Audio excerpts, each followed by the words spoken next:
देखो, इस वीडियो में भी हम एपी का ही कुछ टॉपिक पर बात करेंगे। देखो, इसमें यदि A10 दिया है 80, A12 दिया है 90, तो हमसे पूछा जाए A30, A50, A60 कुछ भी पूछा जाए, बिल्कुल बढ़िया से निकालो। S30, S20, S10 कुछ भी पूछे, एकदम निफिकिर होकर के आसानी से निकल सकते हैं। पहले इसमें याद रखना, A10, A12 इसको पहले हम दूसरे रूप में कैसे लिखे, तो याद रखना, जैसे A20 है, इसको हम कैसे लिख सकते हैं दूसरा रूप, तो बोलेंगे A का एक बार लिखना, उसके बाद 20 से 1 कम कर देना, 19, अब इसमें D लगा देना। कहने का मतलब A20 को A+19D लिखेंगे। जैसे A40 है तो एगो A लिख लेंगे, उसके बाद 40 है तो 40 में 1 कम कर देंगे, 39, इसमें D लगा देंगे। उसी प्रकार से हम कह सकते हैं कि A10 को क्या लिख सकते हैं, यहाँ पर तीर का निशान है, देखो दोनों। A10 को क्या लिख सकते हैं, A+90 बराबर 80। A12 को क्या लिख सकते हैं, अभी तो बोले थे A पहले लिख लिया, 12 लिखा है, 1 कम कर देना, 11D से गुना बराबर कितना लिखा है, 90। ऊपर वाला को मान लो समीकरण 1, इसको मान लो समीकरण 2। अब यहाँ से लिखेंगे, अब देखो क्या करना है, यहाँ ए मिल रहा है, इसका मतलब यदि हम घटाने पर लिखेंगे तो चिन्ह परिवर्तन होगा, जोड़ने पर लिखेंगे तो चिन्ह नु परिवर्तन होगा। तो यहाँ पर जो चलेगा चिन्ह एक जैसा है, तो घटाने पर लिखना, सिर्फ ऐसा में आपको घटाने पर लिखेंगे समीकरण 1 में 2 को घटाने पर, समीकरण 1 को पहले A+9D बराबर 80, समीकरण 2 भी उतार लो, A+11D बराबर 90, लकीर खींच दे, उसके बाद प्लस है, यहाँ चिन्ह पता नहीं प्लस। अब देखो घटाने पर लिखेंगे तो ये पूरे यहाँ से यहाँ तक का चिन्ह बदल जाएगा, जो प्लस है तो माइनस, जो माइनस मिलेगा वो प्लस, तो यहाँ प्लस है तो ये भी माइनस, ये प्लस है तो ये भी माइनस। ऊपर देख लो, यहाँ प्लस होगा, यहाँ खाली ऊपर बैठा देंगे।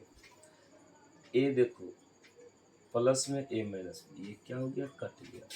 9D प्लस में और 11D माइनस में, कह सकते हैं 9 रुपया जिम्मा है, 11 रुपया कर्जा में, 9 रुपया ले लिया कर्जा में, तब पर भी 2 रुपया किस में बचता है, कर्जा में। कहने का मतलब -2D, -11D, इधर 9D को जब हल करेंगे तो क्या निकलेगा, -2D।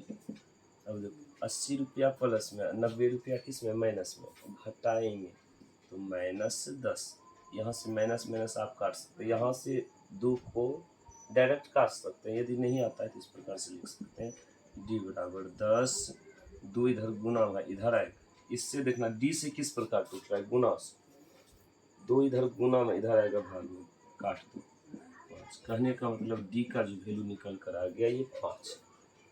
तो हमको A30 यदि लिखना है तो इसमें A चाहिए और D चाहिए, तो अभी तक हम D ज्ञात किया, इसका मतलब A निकालना पड़ेगा। तो ये सब नियम याद रखना, इस प्रकार से इससे D निकलेगा। तो समीकरण 1 में D का मान रखने पर, समीकरण 1 में जब D का मान रखेंगे तो A का मान निकल आ जाएगा।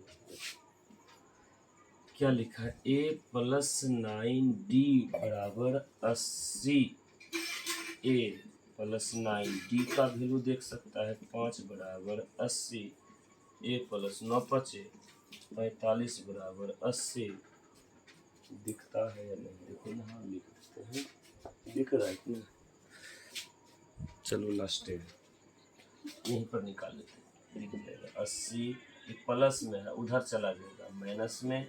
कहने का मतलब 80 में से 45 घटा देंगे, देखो 10 में से 5 गया 5, बिल्कुल बेसिक्स।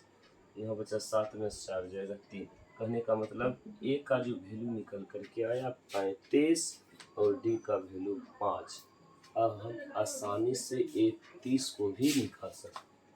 हम बताए थे अभी कि 31 को कैसे लिख सकते हैं, तो बोलेंगे a प्लस 30 में 1 कम कर दो 29 से डी वैल्यू रख लो, या तो बड़ा फॉर्मूला से भी निकाल सकते हैं a plus n minus 1 into D पर भी।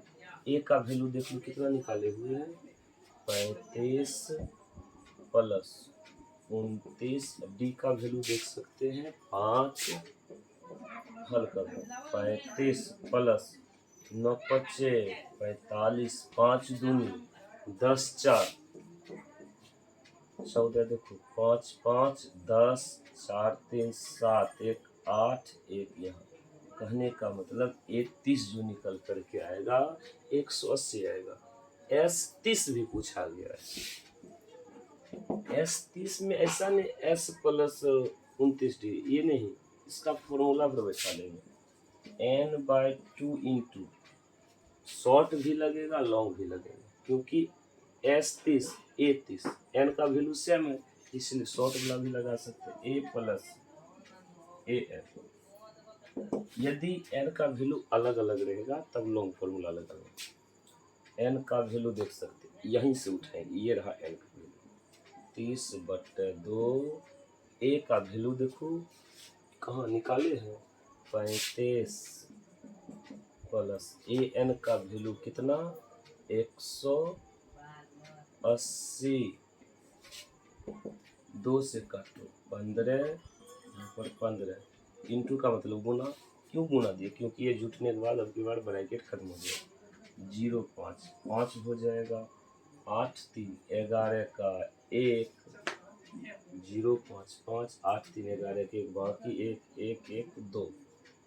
अब 15 से गुना करो 15 5 75 बाकी 7 15 गुना 1 15 15 7 हो जाएगा 22 बाकी 2 15 2 30 2 32। इस प्रकार जो है S30 जो निकल करके आया 3225। इस प्रकार से हम पूरे सवाल को कंप्लीट कर सकते हैं।